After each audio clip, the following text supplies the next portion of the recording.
and I don't think they really shored up the offensive line. But still, when you have Russell Wilson, I think that team can compete. I don't necessarily put them in the hunt.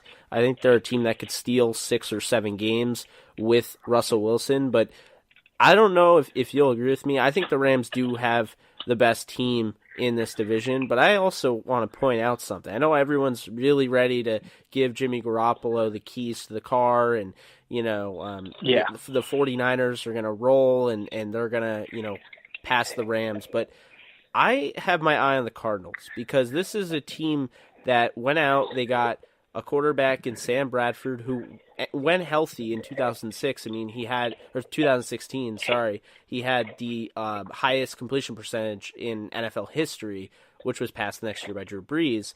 But my point is, he stays healthy. That's not a bad pickup. Then you draft Josh Rosen. You're getting Marcus Golden back on the outside to go with Chandler Jones, who's one of the best pass rushers in football.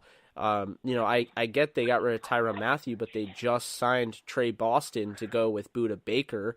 They traded for Jamar Taylor to put him next to Patrick Peterson, and they have guys like Hassan Reddick and Kem Dichie that they drafted that they expect to get some big time play out of. And then they did draft that kid from Grambling State.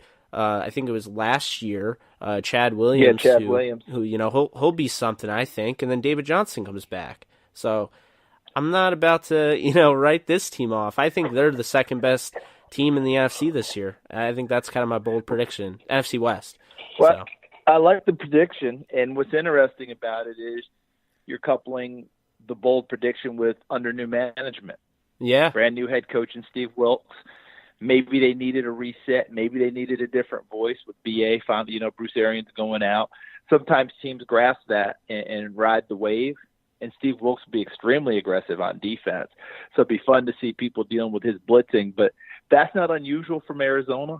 I mean, Todd Bowles was that guy. Betcher. And James Betcher was that guy. And now here comes Steve Wilkes. He'll do it a little bit differently, but pressure will be his package. The fun part will be if he decides to go ahead and hitch his wagon to the rookie quarterback right away and say, I'm a new coach, I've got a rookie quarterback, let's ride, or if he'll try and get what he can out of Bradford, knowing that throughout his career he's rarely finished a season.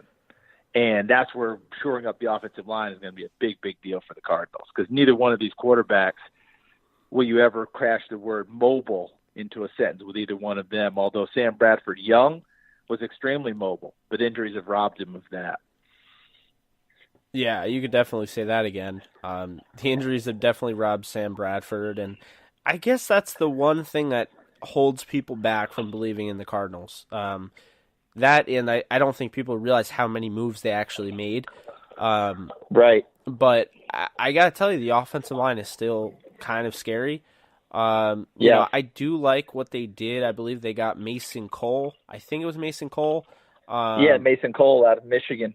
Yeah, he is very versatile. I think he can play all over the line.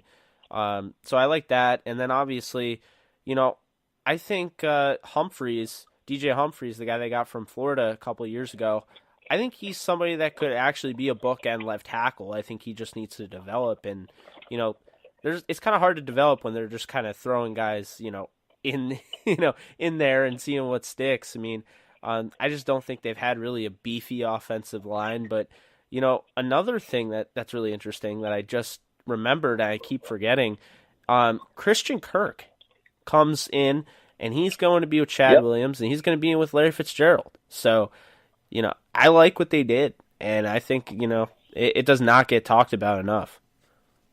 Yeah, I think the firepower is a big part of it. That offensive line, DJ Humphries, I mean, let's remember, they redshirted him essentially his first year. Yeah. Okay, so they're saying, okay, what's next for him? It's time for him to fulfill his promise, and they're going to need him to. He's going to have to protect the blind side of one of those quarterbacks, if not both, and they've got to go ahead and make a move in that direction. So it'll be fun to watch. As you said, I think Seattle, look, Pete Carroll had the loudest locker room for the last 5 to 7 years, but it's also been a very talented locker room. As the talent began to wane, right, as guys get older, they weren't as effective, the noise level wasn't something they wanted to make a trade-off with anymore. Thus, Michael Bennett no longer there. Richard Sherman no longer there. Earl Thomas may be traded. Who knows if he's going to, this holdout I don't think will do him any good. And Cam Chancellor, who actually held a lot of it together, now retired. So it'll be a quieter locker room, maybe a bunch of guys who haven't heard everything Pete's had to say. This might be a fun challenge for him and John Schneider, the GM. So it'll be fun to watch and see what they do out west as well. I definitely agree with that. And, I mean, I also got to point out, I'm not saying that the 49ers aren't going to be good because they they got a bunch of young talent. And they're a huge wild card, Jake. They're a huge wild card. They finished the season so impressively, but was that a true indicator, or was that a team playing with house money who got hot at the end of the year after struggling out of the gate? I give John Lynch, the GM, Kyle Shanahan, the head coach, a ton of credit for staying the course. They didn't panic through the start. Were they 0-9? They didn't panic during that time. They hung in there. They didn't make a lot of veteran moves to try and win a game and change the course of what they were doing. And then they made a big move for Garoppolo, waited a week, put him in the lineup, and won 5 straight. Now, were those 5 straight absolute legit wins? They beat a couple of teams that probably weren't playing for much down the stretch, right? Yeah. But at the same time, I think it showed the value of staying the course, the value of believing in what they're trying to get done and not getting impatient. So we have to find out how much of that took, and we'll find out early because they open at Minnesota. But we'll also find out if some of that was what I call September baseball, where the rosters expand to 40 and a lot of guys wearing numbers and names you don't know play, and the team gets hot down the stretch that has nothing to play for. And then the next year we go, boy, they were good down the stretch. Keep an eye out for them. But they might not still be very good. I don't think that's the case with the 49ers. I think that they're building from a pretty decent base. They continue to draft. Well, I think they've had 2 really good drafts under John Lynch. And I think they're a team to reckon with. But I'm not ready to put them out there and say they're definitely the favorite in the West. To me, the favorite in the West is the Rams far and away. But I do think the 49ers can mount a challenge in the division in terms of being competitive, being that team. But a lot of that will be due to their start, and we'll have to find out. And as I said, they open at Minnesota, so that's a heck of an opener for them. And they have now realized that there's a lot more attention on them. And Jimmy Garoppolo, I don't know if it was naivete. I don't know if it was just, I can live my life the way I want to. I don't really care. But we're talking more about who his dates are than we're talking about his off-season work right now. And I don't think that's the ratio the 49ers truly want. I'm not, making a judgment by any stretch. That's his life to live.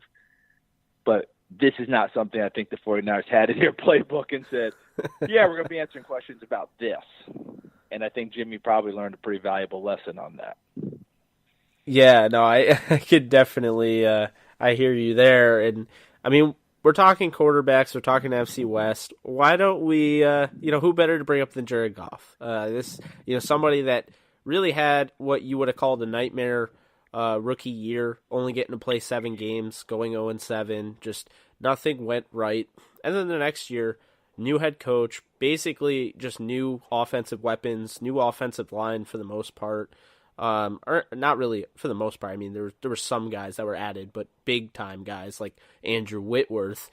And then, he has a year where at one point you're not calling him an MVP, favorite, but he was MVP dark horse the way the Rams were playing. And then, obviously, Tom Brady and Todd Gurley were the guys that really came down to the wire there. But year 3. This is an offense. I think it got. It's funny to say faster because Sammy Watkins is really fast. But, you talk about Brandin Cooks. I mean, just the way everyone's reacting to him at mini camp. I don't know if you saw those videos and Sean McVay like, wow, Brandin Cooks is fast. But, that's something. Yeah, I think they knew it, but to see it in person, how about that? That was really telling because they did have Sammy Watkins in camp. And you saw Robert Woods last year make some crazy plays where I know he only ran a 4.5, 40 time at his combine. But that guy is so much faster in game. Yeah, his game speed is excellent. And that's what you really count on. It's kind of the old Jerry Rice, We always talk about that, but no one ever really caught Jerry, did they? So that was always a big deal. Yeah, it's a really good point. And, I think Jared Goff is in a very special place for a quarterback because he's got this young head coach that basically has just turned this team around. He has what you would call a front office that is willing to keep the pieces around him intact. They just, signed Todd Gurley to make him the highest paid running back. And, they made sure to go out. They were like, no more Greg Robinson. He's just not going to cut it. We want to make sure, he's comfortable. They go out and get Andrew Whitworth, a veteran. Oh, and also, they go out and draft Noteboom for the future. And they draft Jamil Demby for the future. And they draft, what's his face from, I always forget his name, Brian Allen from Michigan State. Yeah, from Michigan State. The center. Interior. Yep. So, what they basically are saying is, look, we believe in you and we're going to put pieces around you. But even furthermore, the team that was the number one scoring offense last year, what was their issue? I mean, for me, you'd want the number one scoring offense on the field more. I think their issue was time of possession. They scored so quickly at times, and part of it was because Pharoh Cooper put them in such great field position. Until the playoffs, of course, he had a bad game. But, I mean, they were starting at the 31-yard line on average.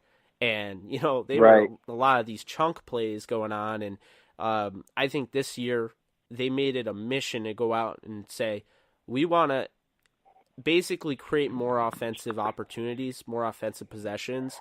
And that's why they went out and got, guys like Marcus Peters and Aqib Talib and Ndamukong Suh to create turnovers. And obviously more than that, they're just great players, but you're going to create turnovers. I mean, Marcus Peters has the most, pick sixes or whatever in the last, I don't even know how many years, but furthermore, these are guys now that Jared Goff has to practice against.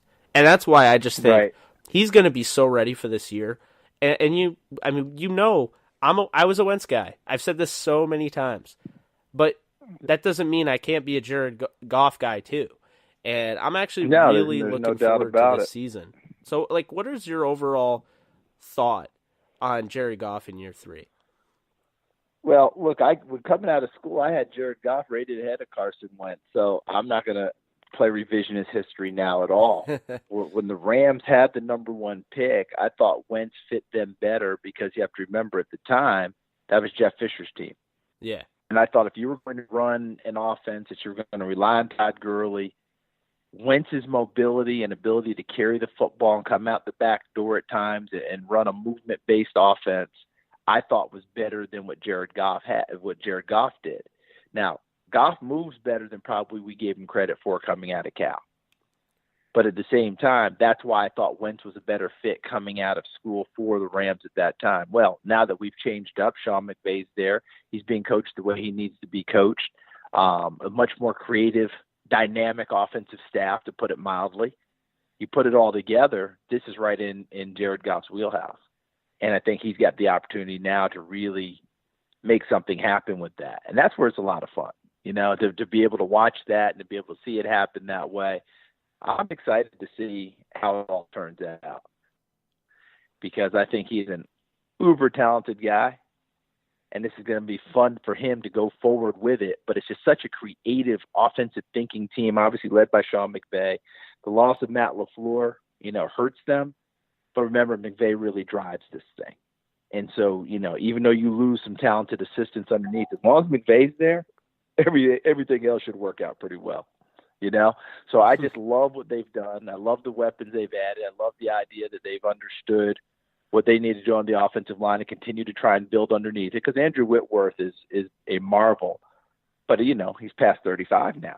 So you've got to make sure you're ready to go in case something happens and also build for the future. I think the Rams are being very proactive towards that. Defensively, they made plenty of moves there, as you well know. Gave up some pretty decent players like an Alec Ogletree. How about bringing in a Marcus Peters and Aqib Talib, and being able to